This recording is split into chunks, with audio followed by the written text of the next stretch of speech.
Hey guys, this is Guy475 here, reviewing the ZOMEI 22.5 inch lightweight monopod and tripod hybrid. And this entry-level tripod also comes with a ball head attachment.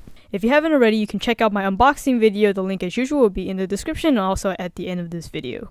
The key selling point with this tripod is that it's relatively lightweight and offers a lot of adjustable parts for the price tag.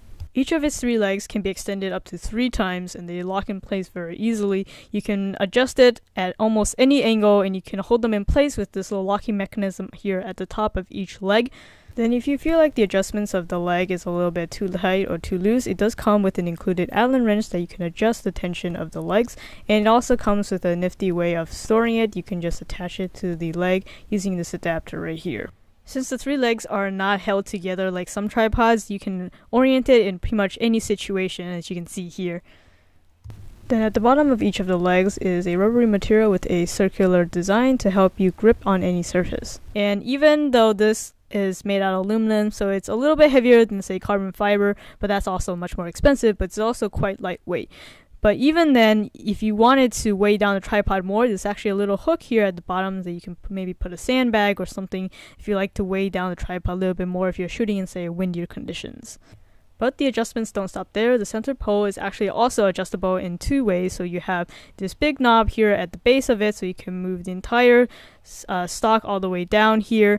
So when fully extended, it's possible that this tripod can reach a height above the advertised 62.5 inches.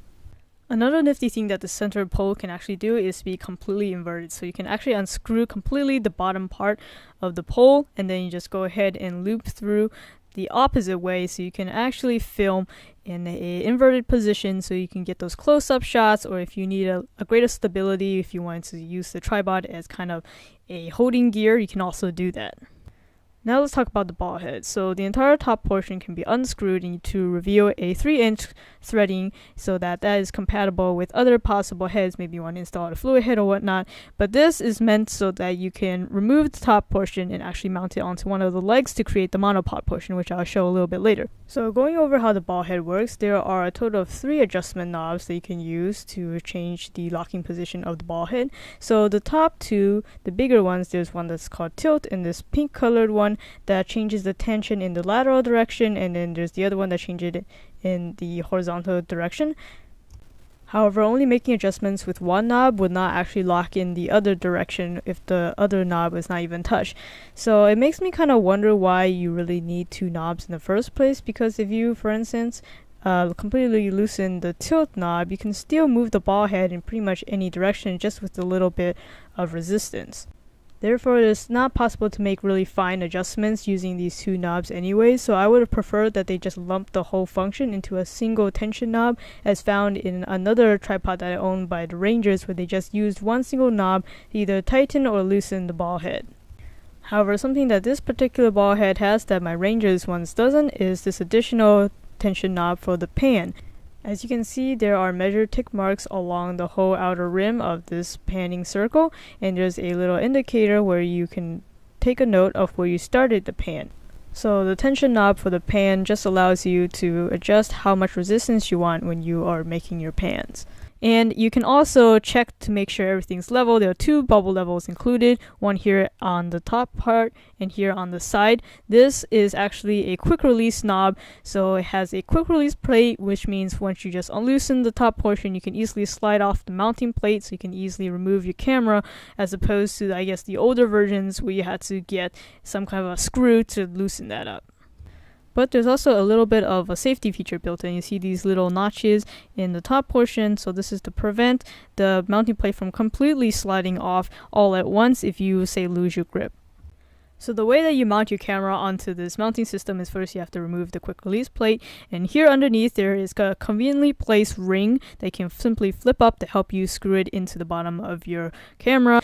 So all you have to do is simply, rotate it clockwise to tighten it, and then replace the mount back onto the top portion of the ball head, and then just put the ball head in the position that you want and you're good to go.